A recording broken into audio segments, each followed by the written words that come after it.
வணக்கம். தமிழ் ஃபுட் கார்னரில் இன்றைக்கி சேனக்கிழங்கு ஃப்ரை பண்ண போகிறோம். இந்த ஃப்ரை நல்லா மொறுமொறுப்பாகவும் சாப்பிட்றதுக்கு ரொம்ப டேஸ்ட்டாகவும் இருக்கும். எல்லாத்துக்குமே சைட் டிஷ்ஷாக வச்சு சாப்பிட்றதுக்கு ரொம்ப பொருத்தமாக இருக்கும். இப்போ இந்த டேஸ்ட்டான சேனக்கிழங்கு ஃப்ரையை எப்படி பண்ணுறதுன்னு பார்க்கலாம். 1/4 கிலோ சேனக்கிழங்கு தோல் சீவிட்டு கழுவி சின்ன சின்ன சதுர துண்டுகளாக கட் பண்ணி தண்ணியில் போட்டு வச்சுருக்கேன். இந்த மாதிரி கட் பண்ணி தண்ணியில் போட்டு வச்சோம்னா கிழங்கு கருத்து போகாமல் இருக்கும்.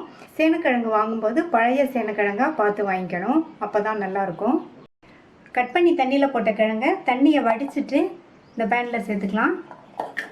இதில் இந்த கிழங்கு பொங்குற அளவுக்கு தண்ணி சேர்த்து இது கூட 1/4 டீஸ்பூன் மஞ்சள் தூள், 1/2 டீஸ்பூன் உப்பு, 1 டேபிள் ஸ்பூன் புளிக்கரைசல்.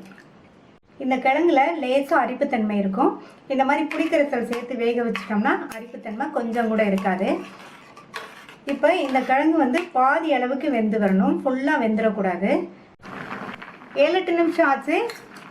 கிழங்கு பாதி அளவுக்கு வெந்திருக்கு. இதில் உள்ள தண்ணியை வடிச்சிட்டு கிழங்கு மட்டும் வேறு பாத்திரத்துக்கு மாற்றி வச்சுக்கலாம்.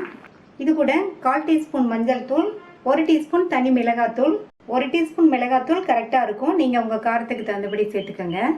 3/4 டீஸ்பூன் மல்லித்தூள், 1/2 டீஸ்பூன் கரம் மசால் பவுடர் சேர்த்துட்டு இது கூட 2 டீஸ்பூன் இஞ்சி பூண்டு பேஸ்ட் சேர்த்துக்கலாம். உப்பு சேர்க்கணும், 3/4 டீஸ்பூன் உப்பு. ஏற்கனவே கிழங்கு வேக வைக்கும்போது 1/2 டீஸ்பூன் உப்பு சேர்த்தோம். வேக வச்சு தண்ணியெல்லாம் வடிச்சிட்டோம்.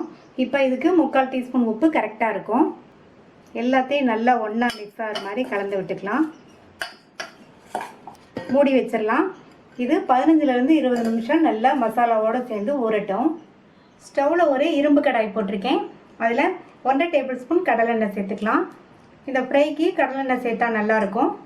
எண்ணெய் சூடானதும் அதில் 1/2 டீஸ்பூன் கடுகு, 1/2 டீஸ்பூன் உளுந்து, கடுகு உளுந்து பொரிஞ்சிருச்சு. அதில் 1/2 டீஸ்பூன் சோம்பு சேர்த்துட்டு கூடவே கொஞ்சம் கருவேப்பிலை.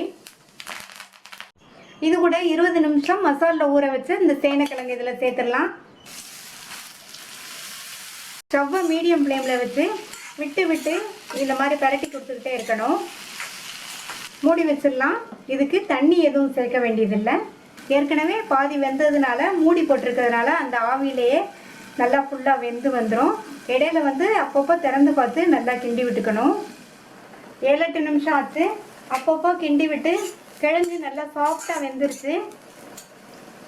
இப்போ ஸ்டவ்வோட தீயை கூட்டி வச்சுட்டு ஒரு 2-3 நிமிஷத்துக்கு பெரட்டி விட்டோம்னா கிழங்கு இன்னும் நல்லா ஃப்ரை ஆகி நல்லா மொறுமொறுன்னு இருக்கும். இதில் கொஞ்சமாக கொத்தமல்லி இலைகள் சேர்த்துட்டு நல்லா ஒரு தடவை பரட்டி விட்டுட்டு ஸ்டவ் ஆஃப் பண்ணிடலாம். கமகமன் வாசனையோட ஈஸியாக பண்ணக்கூடிய டேஸ்டான சேனக்கிழங்கு ஃப்ரை ரெடி ஆயிடுச்சு. ட்ரை பண்ணி பார்த்துட்டு உங்கள் கமெண்ட்ஸை சொல்லுங்கள். இது வரைக்கும் தமிழ் ஃபுட் கார்னர் சேனலை சப்ஸ்கிரைப் பண்ணாதவங்க சப்ஸ்கிரைப் பண்ணிவிட்டு பக்கத்தில் உள்ள பெல் பட்டனை கிளிக் பண்ணிக்கோங்க. தேங்க்யூ.